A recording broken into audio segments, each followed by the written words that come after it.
Hey guys, this is Ed, Paul, and Anna of Curb Media, and we are here to tell you a little bit more about our sponsor. Sports Ball is a great subscription service geared towards minor league baseball fans. Each box features a different minor league team. You get a box every 3 months with minor league baseball gear, including different styles of hats like Ed's favorite, the dad hat. The cost is less than $12 a month. Proceeds from each box goes to More Than Baseball, the only nonprofit dedicated to the well-being of minor league baseball players. We all know that Parents' Days are coming up this summer, so if you've got a mom or a dad or a grandma or a grandpa who are particularly difficult to buy for, but you know they're baseball fans, this is the answer, guys. Meet your new favorite team at sportsballbox.com. Is there anybody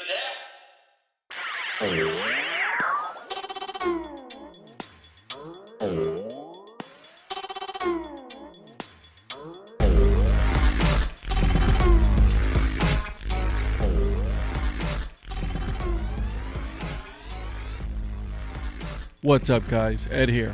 On this episode, I sat down with Josh Durham. We talked podcasts, we talked parenthood, and I even read a poem. That's right, I read a poem. You guys are going to enjoy this one. Without further ado, here's the episode. All right, I want to thank you guys for joining yet another episode of the Deadhead Chronicles. My name is Ed, and with me, I have Mr. Durham. What's going on, bud? Oh, it's good. I'm still at work, but I'm looking out my window, and the Charlotte Knights and the Norfolk Tides are going at it on the baseball field right outside my window. So not bad. That's, you know what? I saw on Instagram that you posted the other day, like, the view from there. I'm Yep. like, that is one hell of a view, my friend. It's far more than I deserve, but I'll take it. Yeah, no, go for it. Take it. Absolutely. All right. So let's get started with my questions here. All right. Yep. All right. So let's go back to that time where, you became a fan. What was that moment that, that made you want to love sports and, start collecting things? I think it was my dad was a baseball player. His dad was a baseball player. And you know how it is as a kid. Sometimes you kind of see what your dad's doing and want to imitate him and be like him. So I think just sort of the bloodline and then trying to do what he was doing. So I just became a baseball fan and, from a very early age. And it helps that it's such a fantastic sport. It's the greatest of all sports in my mind. I'm 100% in agreement with you there. I absolutely love the sport of baseball. And people who say that it is boring, they really have not really sat down and looked at the game, right? Because there's so much going on in between pitches, so many things that can, that moving pieces around and things like that. So it's like a game of chess, really. It really is. It really is. And it's been fun. So, I've got 3 kids. Our middle one, the oldest boy is our ball player. Our oldest, the girl, and our youngest, the boy. They've never been huge baseball fans, but they've gotten into some of the playoff games we've watched on TV and even some of their brothers' games. It's been fun to kind of look over at them and see them on the edge of their seat. So they definitely get it at times. That's awesome. Yeah, like I'm doing that with my daughter, just teaching her the sport. Actually, funny enough, I just bought her a glove. I think she's a lefty. So we had to get her a lefty glove, because she wants to put it on the other hand. I'm like, all right, let's go for it. So nice. Of course, who's the lefty in your family though? Nobody. Oh, yeah, that's the thing. None of us are lefties, and that's okay. That was like even on my wife's side. I'm like, who's a lefty? We don't know anyone. So she could be one of those out there just switching arms while she's pitching. That'd be outstanding. I think so. Which I'm okay with. Yep, so, for sure. So we're gonna take this weekend to see how she does with catching some balls. So we'll see. Okay, good luck with that. Start with a tennis ball. Yeah. I learned early when my boy was having me throw him some pop flies, and he misjudged the tennis ball, and it hit him straight in the face. And that would have hurt if it were a real ball. Oh yeah, no, we're definitely doing one of those like rubber balls or something, just because I'm with you. I don't want her to, her to go to the daycare with a black eye. That would not be a good story to tell. not good at. I don't want to see any Twitter updates from you that you're at the urgent care with Right. baseball to the noggin. Exactly. No, I don't want that. I definitely don't. Nope, not at all. So we talked last time, because I have to say that we tried to do this interview once. We had a storm, Yep. and that we had to redo it again, which is okay, because we get to talk again. So I'm okay with that. It's all we got rained out in an early inning, and this is the reschedule. You know what? You're right. It was postponed, and now we're redoing it. It's a makeup game. That's right. So baseball. So what was your team growing up? What was that one baseball team? So my first sort of memory of merchandise or any apparel, I think, was a Yankees hat. And there may be a picture of me at a very young age wearing a Yankees hat that my dad got me. And it's a great hat. It's a great logo, even though in the years since I've come to loathe the Yankees. It just won everything. It's classic. It's a classic logo. It really it's is. hard to beat the pinstripes. But the summer of '79, and that sounds sort of like a Bryan Adams song, right? Summer of '79. I became a huge Nolan Ryan fan, and I got to see him pitch in a game that my dad let me watch on TV. And the next year after that, 1980, he was in spring training with the Astros, and those uniforms at the time were so great. I wanted to be an astronaut when I was a kid. I was a huge space geek. So there's only one team you can root for if you're like that. That's the Astros. You're right. You're right. So ever since then, I've just been an Astros loyalist. Some decent years, some terrible years, and then we won a World Series, and then even that's tainted. But it's just I can't get away from the Astros. Yep. No, take it. I mean, because look at them now. They, even after the whole thing, they're still, they're still winning. They're still in the playoffs. They got some really good players. Yep. I wish it would have turned out different because as I'm an Indians fan, and that series with the Astros, that was very contested series. So, but that's the past. So I really don't care because my team sucks right now. So we'll be there soon. I think we're going to lose Correa in the offseason. You think so? Do you think he'll leave? I think he'll leave. Yep. And Bregman can't seem to get back on track with his quads. So, I think our good years are nearing an end, but they're fun to watch, and like I said, I'm with them through and through. It's a cyclical thing, right? It's an up and down thing, so you just got to roll with it. Yep, that's right. I'm still getting used to them being in the American League. I always had an American League team. I used to love the Orioles, and I guess I can still root for them since they're terrible and not really a threat, which makes me kind of sad. They're the quadruple A. They really are, because they're right in between triple A and major leagues every year. Yeah, I saw they might get relegated to AAA if they don't win enough. It's funny you say that because, it works in soccer, know. Yep, so they should probably do something like that. Have a teams, they just go up and down. Yeah. Sadly, like I said, here we go back to my team. They probably will also get relegated because they're not doing so hot either. That's all right. Well, they got to stay up, with the new name and the new logo and everything. They got to get a chance to live in the majors for a bit. For at least a little bit. They get an exemption card. That's right. So the Yankees was the first hat that was your first collectible item that you finally, that's what got you started? Yeah, I think that's what I remember. And, I'm just, like you. And by the way, I just want to say, thank you for all your tweets. I really enjoyed your Twitter account. It inspired me. I bought a Vancouver Canadians hat. Yes. Based on one of your tweets about it. And it's brought me a lot of joy. So thank you for all those. It's supposed to be fun. That's why we do it, right? Because there's so much negativity out in the world right now. So we need some positivity. And I think that's why the community that we're both part of is such a cool thing, because everybody's so supportive of each other, and I absolutely, I would not have, this to go the way that it has, but it's an absolute joy to do it, so thank you, really. No, it's great. So, just always, I guess, starting out with the Yankees hat and that logo, just having such a great appreciation for logos. And then, going from there to Houston, the Astros, that H with the star on it. I mean, it stops me in my tracks every time I see it. The new logo I like. Yeah. The new logo I like. That, remember that gold, version they had with the they had the navy with the gold open star. I wasn't huge. I was back sort of in the Shane Reynolds days. That was all right. And then they sort of started to bring it back with that brick red they did. version after that. And then the current version, which I really like. Which is a good thing. I'm glad they did. Yep.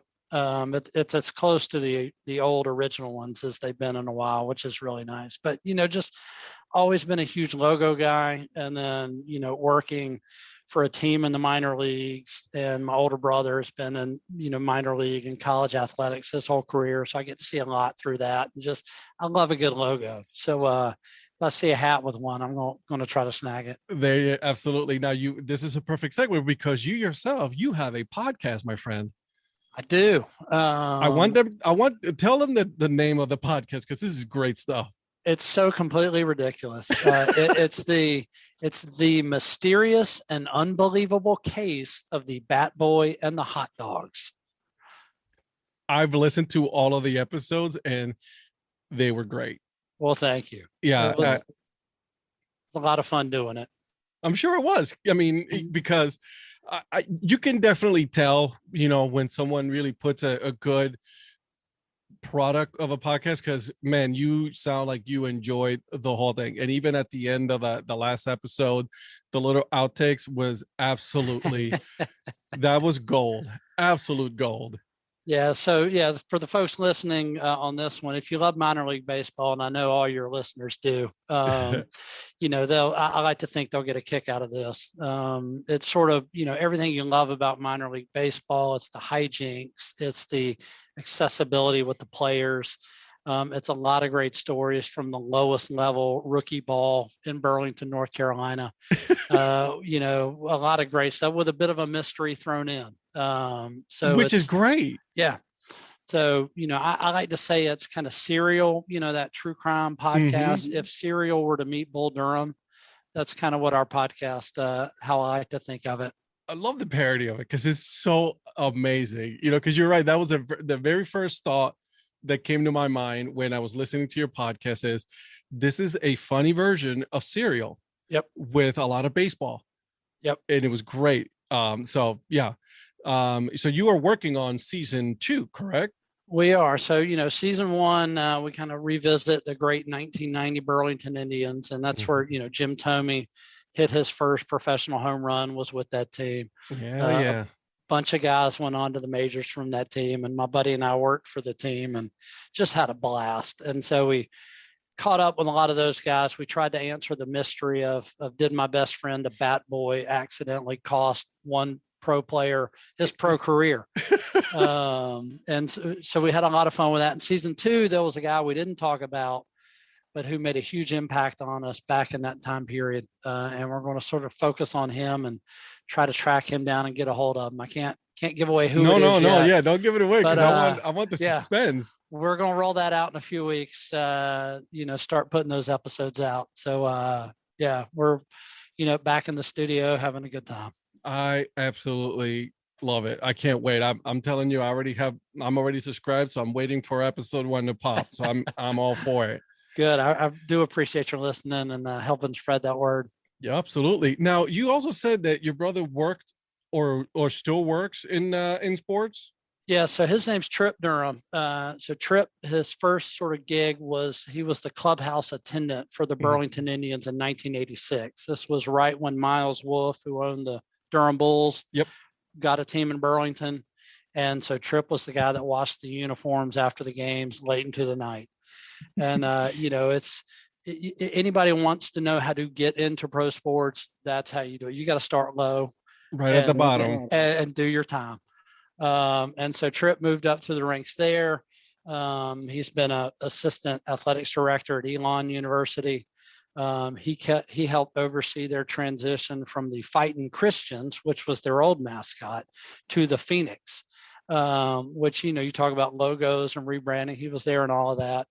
And Oh, he's that's just pretty been, cool. yeah, he's been around that his whole career. And folks listening, if you ever see a Duke basketball game on national TV, where they're at Cameron Indoor Stadium, they need to listen carefully because Tripp is the public address announcer at Cameron Indoor. So you can occasionally hear his voice in the background. Is that so? Yeah, it's one of the sweetest gigs known to man. It's fantastic. That is awesome.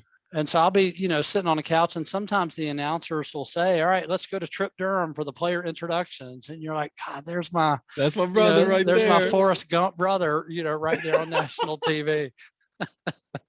That's pretty cool. That's pretty cool. And it's at a very prestigious school, because I mean, Duke is not a joke of a school. Their basketball program is legit. Yeah, absolutely. So, every now and then when they've got a big game, I'll say, "Hey, man, text me a picture from where you are right now." And during the timeout, he'll text me a picture of the crowd or, something like that. So that's a lot of fun. Shout out to Tripp. That's pretty cool. Yep. Yeah. And he was there in Burlington. He was the one that got us the jobs in 1990 that put us in place for my buddy to ruin a pro baseball guy's career and then launch a podcast 30 years later from it. So all because of some hot dogs. All because of some hot dogs. Yeah. And, we just had the Field of Dreams game. And I like to, Joe, we talk in the podcast that, the hot dog ruined Moonlight Graham's career as well, because it did. He was chance, playing and the girl fell and was choking, and he had to make the decision, and he walked off and ruined it all. So hot dogs, man, there too as well. Now, did you see the news that they are trying to make a series out of this? I did see that. Yeah, Reds and Cubs next year, maybe? No, an actual TV series out of the whole movie. Oh, I did not see that. Yeah, so it looks like I think Peacock gets ordered a series. I don't know how many episodes, but they're working on a series based off of Field of Dreams. Oh wow, how about that? That'll be interesting. I got mixed emotions, so I'm gonna hold. You know what I mean? Because I don't want it to ruin the movie, right? Because the movie. The movie's so good. Yeah, I know a lot of people knock it, and a lot of people were knocking it during the Field of Dreams game recently. But I'm such a sucker for that movie. So am I. Every single time. Yep. Every single time. I'm a Kevin Costner fan, so I love it. That one, and obviously, Bull Durham, great movie as well. Yep. Yep. Fantastic. So what's your other? I'll turn the tables on the questions. Go for it. Round out your top 5 baseball movies. Ooh, okay. All right. So I'll start with Bull Durham. Yep. Field of Dreams. Yep. Major League. You gotta have, if you're here in Cleveland, if you're in Cleveland, if you don't pick, Major League, there's something wrong, So I need 2 more. Rookie of the Year. Okay. And then The Sandlot. Okay. Nice. Those are classics, So have you ever been to Salt Lake City? I have not. So I'm I'm an attorney by day, and I had a case out in Salt Lake City, and I was there a couple of years ago, and just on a whim, I typed movies filmed near me, just to see. I don't know why I did it, but I just did a Google search, and apparently The Sandlot was filmed in Salt Lake City. Really? The actual Sandlot was like 5 miles from my hotel. And so I'd had some time to kill. I called up an Uber, and she drove me to the actual Sandlot.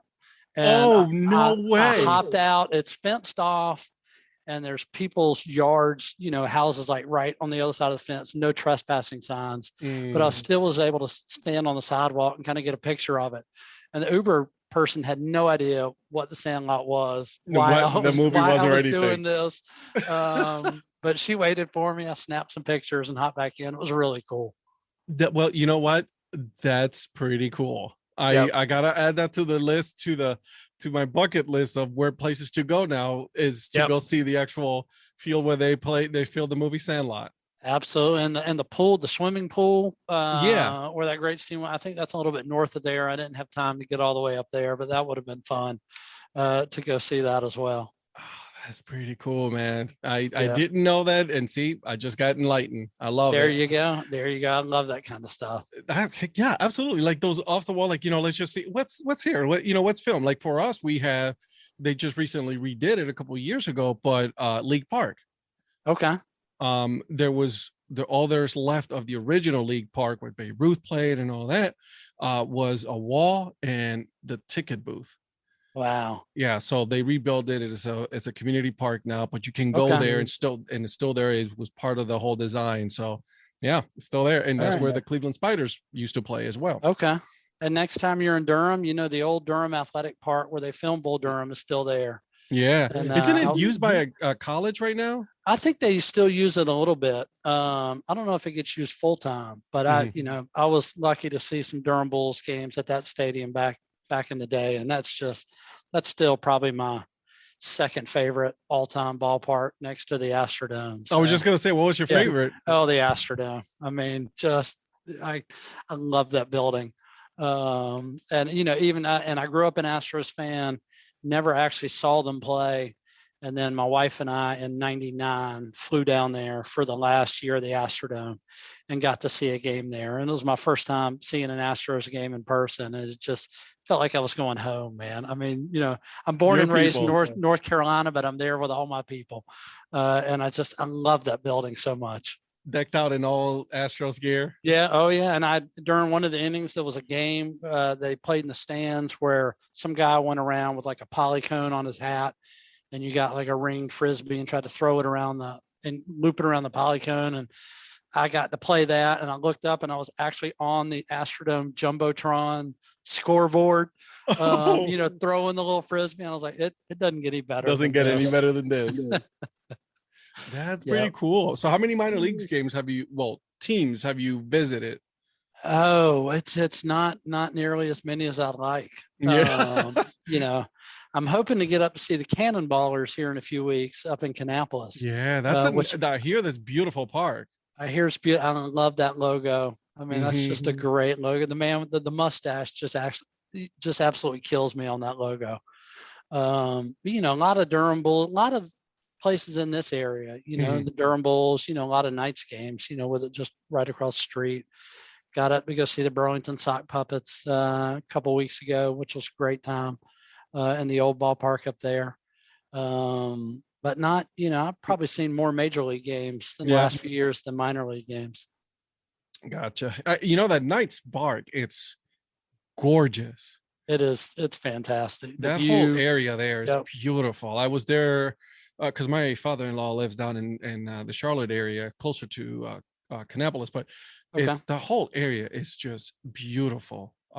North Carolina is one of my favorite states of all time. Yeah, it's great. And the Knights, it's the smallest AAA ballpark in terms of a footprint, as I understand it. There's barely any sort of right center field area because Mint Street goes right across there. Right, yeah. But when you're sitting in those stands and downtown's all lit up, just on the beyond the view, outfield it's fence. amazing. Yeah. It's hard to beat. At night, oh God, yeah. Like and on fireworks night, even absolutely. So I was doing a little bit of research, right? Looking you up and everything, and you have a website. Yep. What is the name of your website? So the website is joshingthroughlife.com. So if you think of like dancing through life, but put joshingthroughlife.com, that's sort of, you can find all my info there. And that's where you have your link to your podcast. Yep. And then I also saw that you are yourself a poet, my man. I'm a poet, and I guess I know it. But yeah, I've always liked writing, whether it's just sort of nonfiction or fiction or poetry as well. So I've put some of those collections up on the Joshing Through Life website.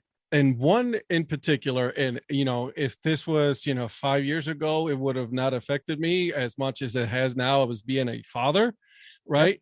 Yep. It is, and I asked you beforehand if I could read it, and you gave the okay. It's called Fatherhood, and I'm going to read it here.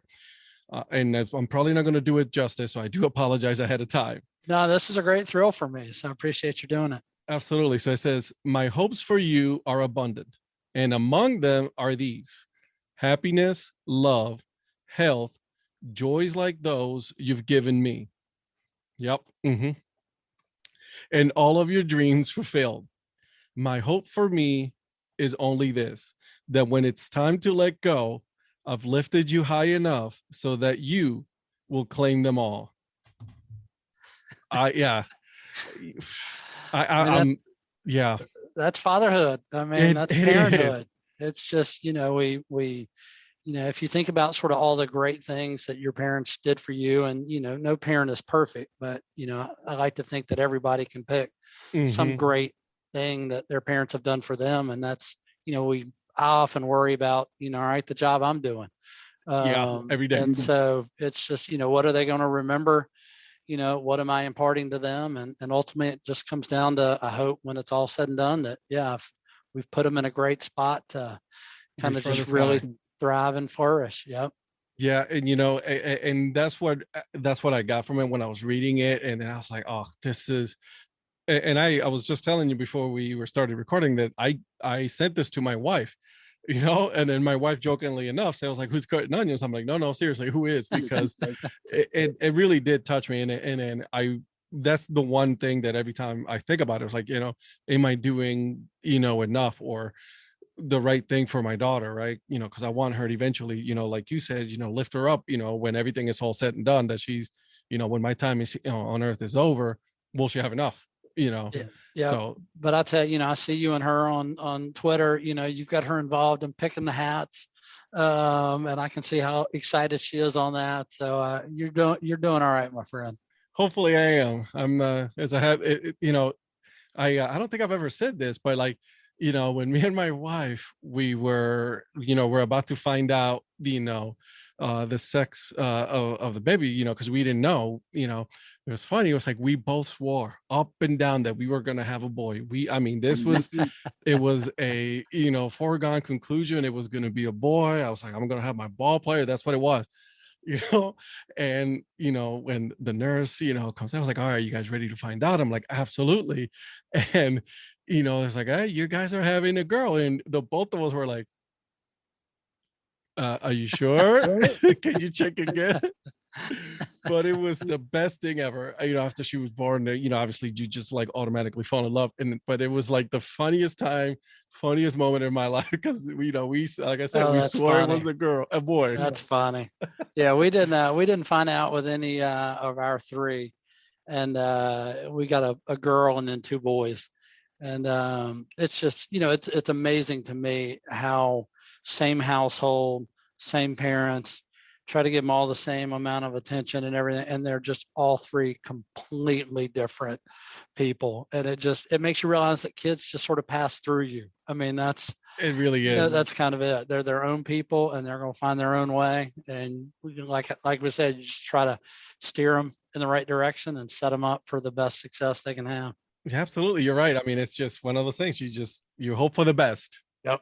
But that poem, when you mentioned that you had read it, I went and looked it back up, and that's one I've got on a picture. And you'll appreciate this. The first thing I looked at was, that's the old Carolina hat that I used to have that I'm wearing in that picture.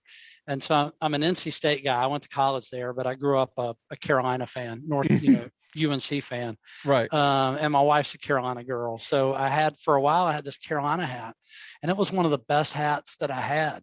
It just fit perfectly. And so when I looked up the poem, I was like, man, I missed that hat. It's one of those hats, like, you put it on and it's just the perfect fit. Yeah. And it's been fun to watch, back to your tweets, like, you're the dad hat guy. And I love the logos. I love the look on those, but it's just not the fit for me. It just, it's my goofy shaped head, maybe. I don't know. They look fantastic on you, but it's not my style. But that's the beauty of it, right? Because there's dad hats, there's the stretch fits, there's even visors, for God's sakes, right? There's I know. Hats. Yeah. So that's Trucker 940, I think, with the mesh back is the one that Yeah. I really like. And it's weird to think, like, people talk about cars and engines, like, oh, well, I like to clean up, such and such, or I like the Flex Fit or the Trucker 940 or the whatever. It's so bizarre. Like, there's so many hats. Listen, you pick your hat and that's it. That's all that it is, Yep. Yep. because it's like, for example, like I said, I love them. I even have fitted hats. I have them. I own them. Okay. I'm not going to say that I don't like them, because I, put them on backwards or whatever. And it's a great fit. Yep. But that's my thing, was like, I've always loved the way that a dad hat felt, Yep. and it's cheaper. So that was a good thing too. There is that. And I think they've got some of the best logos and collections. Minor league baseball overall have the best logos out there. That's just how it goes. This is true. Baseball across the country, when you look at logos, is minor leagues, and then you got baseball. Baseball's very traditional, right, in the majors, but not the minor leagues. Minor leagues, they love their logos, and it's amazing. I love them. Yeah, and then back to the sock puppets. The Appalachian League just went all in on their logos this year. Yes, they did, and those have been great. So kudos to them for a lot of creativity and great success with all those new teams. My two top on the Appy League, right, is, my first one is the sock puppets. I was sold in from day one with the sock puppets, and then the Otterbots. Yeah, yep. And those are it's the same ownership group. Yeah. Of those teams. And so they've, when we were up there a couple of weeks ago, and you'll hear this in our first episode of the podcast, sort of the kind of sibling rivalry that's going on between those two, because they are just, I love their Twitter banter. It is, they go at each other, and it's a lot of fun. Because I think the two general managers, they're friends, right? Yep. And I think they sort of, grew up like in the business down in Daytona, working together then. And so they're always trying to show each other up, and it's a lot of fun to watch. Yeah, I really love it, because the Autobots remind me of the Transformers from the 80s. Yep. That's the first thing that I thought of, was like Transformers, and then just, I in my head, I just kept hearing Optimus Prime roll out. That's all I could hear. And sock puppets, obviously, I think is the coolest thing. I'm a fan of the guy, the one with the, not stirrup guy, the backwards hat guy. Yep. That's mine. That's my guy. Okay. Yeah, I kind of like the stirrup one. Because it's old school. Yeah, and I don't have a hat yet. I did buy a sweet long sleeve T-shirt up there when I was up there a couple weeks ago. That's now my favorite shirt in the drawer. But yeah, they've just had a lot of fun with it, and kudos to them for sort of embracing it all, and it's been great. There's some naysayers on it, but they outdrew this season what they did with the Royals in 2019. So something's working for something them, works out. Good. Yep. I'm glad they did away with the parent club names, because all of them in the Appy League had a parent club name. Yep. I'm not a fan. Like, I like the uniqueness of it. That's right. Although they moved all of those rookie league teams down to their spring training sites, and you look those up, and it's like Royals Gold, Royals Blue are the team names down there, and that's so bland. It's hard to get excited about. Right, because now you have the MLB Draft League, which we also have a team here, not too far from me, the Scrappers. So those are the ones that are showing off like those players before they get drafted. Okay. So like that was pretty cool. Then you have the other league, in the Pioneer League up in the Northwest. Yep. They have some cool logos too, like the paddle heads. Oh wow. Yeah, that's a cool one. It has a moose and everything. Look that one up. That one is, those guys are awesome. They're great follow on Twitter, because they also engage with fans, which is pretty cool too. And that's what I like, when the teams engage with their fans. It's awesome. Yep. I love it. Yep, absolutely. So what plans you got, going on besides the podcast? Is that, that's your project going forward? Yeah, that's for the foreseeable future. Lining up interviews, editing, and I was cutting some of the audio in a program the other night for episode 1, and it was great to sort of be back in front of that screen. and splicing things together and doing all that, watching your levels. You know how it is. Oh, I do. And it's just, I had a lot of late nights with season 1, and I loved every minute of it. And so Ashley and I, my co-host, my buddy, who was the bat boy, he and I are really excited to get back at it, and we'll see where it goes. So love it if folks will check out season 1, and then like you said, subscribe, and absolutely, be on the lookout. Great. Be on the lookout for season 2. So what are you collecting? Anything that you're collecting right now that's like, that's just you? It's a few hats on a much smaller scale than what you've got going in the background there. I mean, that is Too impressive. It almost looks fake, like a wallpaper. There's so many of them. Sometimes my wife wishes that it was fake, but it's not. But I spend so much time looking at hats. Right? It's really, really, really sad. No, it isn't. Listen, everybody that tells you that it is sad, it isn't. Eric, the peanut guy, was the same thing. It's like, listen, I spent a lot of time, looking at hats online. And that's okay. Yeah. I mean, my youngest will walk by, he's 13. I'm like, hey, look at this hat. Isn't this great? And he just sort of, and he scoots away from me a little more and keeps like, Dad, walking. stop embarrassing me, please. But there's I was looking at a Myrtle Beach Pelicans one recently that was just such a good look. I ordered a Skeeter's hat a couple months back that I thought was so perfect, and then they told me it was out of stock. Oh no! And so it wasn't coming. And that broke my heart. But I think I've seen it back online recently, so I need to pull the trigger on it. That's what happened to me with the Skeeters as well, because I was going to go order the yellow one. Okay. And they were so popular in the 47 that it sold out when I went to go buy it. So I'm like, because before I do the wheel of hats, I go through to make sure that they have one of the hats, at least a hat that had available, so for me to purchase. Because if they don't, then I have to replace them with another team. Right. So lo and behold, Friday, before I do the wheel, it was sold out. So I'm like, oh no. So I had to take it out for a couple of weeks, and then eventually, I was able to get it. But it was, it's like, if you, on a lot of these teams, because of the popularity, sock puppets, very popular.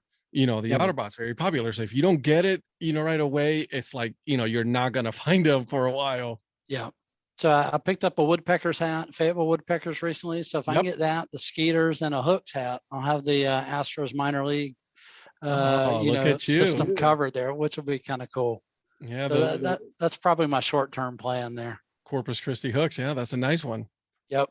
But then you're going to have to go into the alternate of their teams. And, it's an endless cycle. It really is. It's an endless cycle. That's absolutely true. Yeah. All right. So let's go ahead and go into my favorite part. Sometimes I think it's hilarious. Questions. Okay. I've been so excited about this part. I've listened to your podcast. I've always wanted to do sort of one of these, quick things. I'm excited. I'm ready. All right. So the first one, go to the ballpark. What's your food and snack of choice when you go to the ballpark? Snack, you got to get peanuts. A good cold beer. Yeah, that's right. We're blessed with some really good food options across the street at the Knights ballpark. And, you are. They've got these pork nachos, which are just unreal. They're so good. They are so good. I've had them. They're amazing. Yeah. Their beer is good too. So there you go. You got to have local beer. That's right. Yep. So those are my go-tos. All right. Beach or mountain? Beach, no question. We are beach people in my household. Yes, absolutely. Love the beach. I was born on an island, so I will stick with that. Yep. Burgers or hot dogs? Ooh, burgers. Yeah. Burgers. I mean, I'm a hot dog guy if I go to the ballpark, right? But if I'm, going to restaurants and all that, give me a burger. I'm okay with that. Burgers, some cheese, some bacon on there. Now we're talking. Maybe a fried egg if you're really feeling There we go. There you go. And it cannot be fully fried, right? You still got to. It's got to drizzle all over as soon as you bite into it. I'm about to go eat me a burger with an egg now. Theme park or water park? Theme park. Oh, I love roller coasters. Aren't they fun? Love roller coasters. If you're ever up here, Cedar Point, Oh, I've always heard about it. That's like legendary. I'm telling you, it is amazing. This Wow. place is great. I love Cedar Point, and they also have a little ballpark. The team there's a little collegiate summer team that plays there, the Ice Haulers. So Okay. mhm. What's the best ride at Cedar Point in your mind? You know, for the longest time, the one that scared me the most was Millennium Falcon. Really? Yeah, because it's like, it's just a scary ride, man. It really is. I don't know what it is about it. It's just it sits you up and he just shoots you right back. And I was like, it's so cool. Oh wow. That one in the dragster, because like it all it has is like puts this thing on your lap. Yep. And then that's it. And it just Yeah, shoots yeah. up and it curves down and goes down. So yeah, there's not a bad one. Even the wooden ones are cool. Oh 'Cause yeah. they still got a couple Yeah. of wooden ones there. Okay. So, yeah. Yeah. Those little restraints on the things like the dragster don't seem like they should work, but Right. but they apparently do. Yeah, listen, it scares me. I don't know, but I'll still get on there. I mean, that's how Yep. it goes. Yep. All right, I'm putting that on the bucket list. Absolutely, absolutely. Let's see. I got so many here that I want to ask. You're a North Carolina guy. Yep. Pepsi or Coke? Oh man. Am I gonna get you in trouble with North Carolina people? No, I gotta go Coke. I gotta go, and I love the Coke with the real sugar. Okay. I mean, those are just so good. Cherry Coke is so good though. But Lowe's only carries Pepsi, and so when I make my Lowe's trips on the weekend, I'll grab a Pepsi there. Yeah. And they're good. They're sweet. That's what it is. It's just Yeah. for some people, they tell me every time it's like because it's just too sweet. Yeah, and that's why I love the Coke with the real sugar. You're getting the best of both worlds almost with that. So, Friends or Seinfeld? oh man, I'll probably lose some fans by saying Friends. Oh, I'm with no. You got me here. Okay, all right. I'm a Friends guy. I mean, I love Seinfeld. I just didn't get into it on its original run, like so many other people did. And so I, even today I miss a lot of references that people make. So do I. And yeah, I just sort of pretend, oh yeah. Sure. They could be saying anything. Idea. Yeah, in my head, I'm shaking my head. I'm like, I have no idea what you just said. No idea. So I'll go with Friends, but I'd take Cheers above all, above anything else. So there you go. That's a good one too, though. That's a good one. Breakfast or dinner? Dinner. Yeah, dinner. We'll do breakfast, but I love a good dinner, like a burger, with the egg we talked about, and a Coke, right? And a Coke, or or a little rum, beer. Rum and Coke. Yeah. Now we're talking. There you go. Rum and Coke is so good. It's so good. It's so easy and so good. If you ever can find it, is this rum brand? It's called Don Q. Okay. Like Don Quixote. Right. But it's Don Q, and they have different flavors. That's a Puerto Rican rum, and it's so good.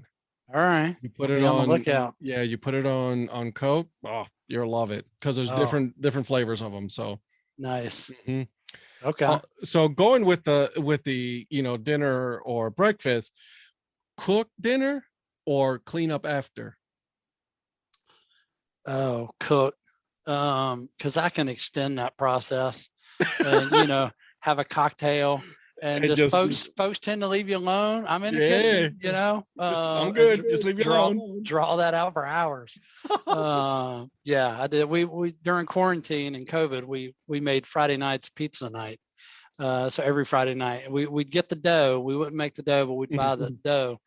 But I'd make the crust out of those and get my toppings all ready, and yeah, that'd be a several hour affair, and then cook them up. So yeah, I'd do that all day long. Now there's this pizzeria, and I'm sure you probably been there. It's in Morrisville, where they have the stone ovens. They come straight from Italy. Everything is from Italy. They bring everything from there. It's so good. I don't know the name, but I'm going to put it on the description in the podcast because people need to see it. It is all right. So good. Their margarita pizza, to die for. Oh yeah. Oh, so good. Deep dish or New York style? New York style. Ah, man. You got to be able to fold that sucker over and eat it. Oh yeah. All right. So obviously, God, I'm getting I'm so hungry right now. So the Olympics are just finished, a few weeks ago, and I've been asking everybody this question. Okay. If you were to pick a sport in the Olympics, what would be the sport? It is falling down.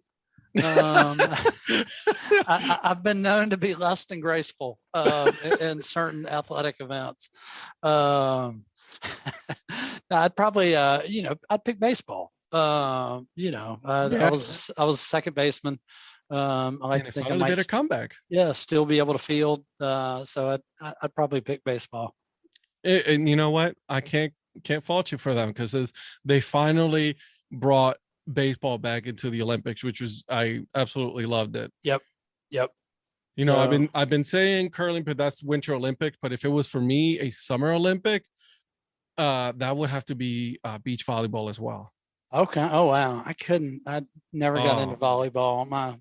My delicate small second baseman hands were couldn't take the pounding of those Oh balls. man, it's such a fun, and it's like you're like 5 minutes and you're already like just drenched in sweat, and it's like you're like super tired. Wow. It's such a Okay. great sport. Nice. All right. So last question. Spring, summer, fall, or winter? Oh, man, we just had this conversation down at the beach. My youngest said summer was the dumbest season of all of them. He could not stand the heat, the humidity, and everything. It's because it's North Carolina heat. Yeah. But I would take summer. I mean, I love it. I love running in the high humidity, and I love it. I love everything about it. Oh, yeah. The long days, the beach trips, just the heat doesn't bother me. Yep. There's nothing better. Now you say you're a runner. You like to run? I do. My knees are still holding up at 49, which, knock on wood, I'll take that. But yeah, I love getting out there. And I only took that up about 10 or 12 years ago. Mm-hmm. But it's my main exercise. I love running. I wake up early in the morning and I go running. I don't get me wrong. I'm not going to do long distance, in the mornings, but I usually run 3.5, 4 miles, and it's my time, put a podcast on, maybe somebody's podcast that I know. Okay. Listen to it while I'm running, Well, I was about to ask, do you go, music or no, but you go with podcasts. Huh? I either go with podcasts or a book or an audiobook. Oh, wow. Yeah. I don't know what it is. It just gets me, and I don't even notice that I'm running half the time, because I just get lost in the books. Okay. Now I've got my running playlist with a lot of great 80s music on there, and then some good 90s alternative on there as well. And now we're talking. It keeps me going. Here you go. I love it. Love it. All right. So where can people find you? So joshingthroughlife.com. That's sort of command central. Mm-hmm. From there, you can find the podcast. You can find my Twitter, my Facebook. Everything is there. So check it out and go give the podcast a listen. I'd appreciate it very much. And season 2 should be coming up soon, right? Yeah, we're hoping sort of, kind of in a few weeks. We should get that season 1 or episode 1 of season 2 out. Yep. Love it. Awesome. Well, I want to thank you for doing this. This was an absolute joy to do. I was looking forward for this for a few weeks. So thank you so much for doing this. No, thanks for having me. It's an honor. And again, I'm, keep up all the great work. I'm really enjoying it a lot. Will do. All right. I hope you guys enjoyed that episode with Josh Durham. Now, I hope you guys give him a follow. I'm going to put his link to his Twitter account, as well as the link to his podcast, The Mysterious and Unbelievable Case of the Bad Boy and the Hot Dogs. Yes, it is a long name, but it's a really good podcast. So go ahead and give it a follow. All right. Well, here's the end. So all I'm going to do is I'm going to ask that you tell one person about my podcast, as well as give it a follow, so that way you guys don't miss any episode. All right, guys, until next time, keep on grinding and support the minor leagues.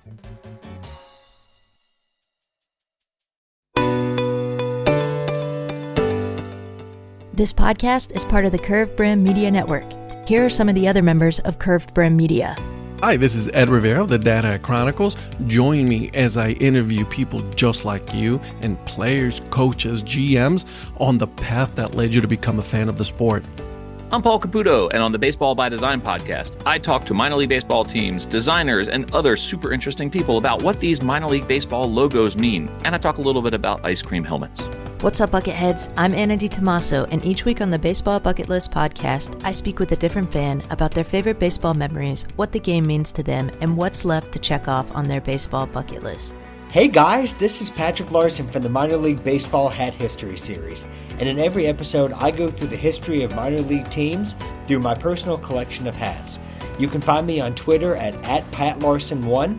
I hope you guys enjoy. This is Patrick and Corey of BaseballMapper.com, and we have made an interactive map to help highlight all baseball teams from the majors down to collegiate summer leagues. We want to bring you closer to baseball. So get on the site and find a team near you today. Learn more about Curve Brim Media at curvebrimmedia.com.